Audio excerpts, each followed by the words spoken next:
ఢిల్లీలో రీసెంట్లీగా ఒక జడ్జి గారి ఇంట్లో నోట్ల కట్టల సంచులు కాలిపోతుంటే జడ్జి గారు నాకేమీ తెలియదు ఆ విషయం అని అనటం జరిగింది.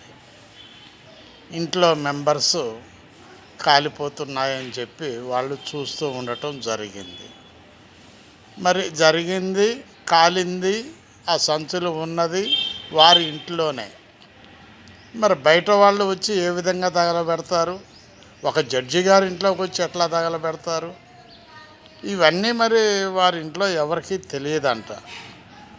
మరి మన భారతదేశంలో జనాలు నమ్ముతున్నారా ఈ విషయాన్ని? ఇంతవరకు కేసు ఫైల్ కాలేదు దాని గురించి. అసలు జడ్జి గారి మీద ఫైల్ చేయాలనా వద్దా అనేటటువంటి దానికి ఒక మీటింగ్ పెడతారట. ఆలోచించండి ఒక్కసారి. బాలసాని వీరప్రసాద్, హైదరాబాద్.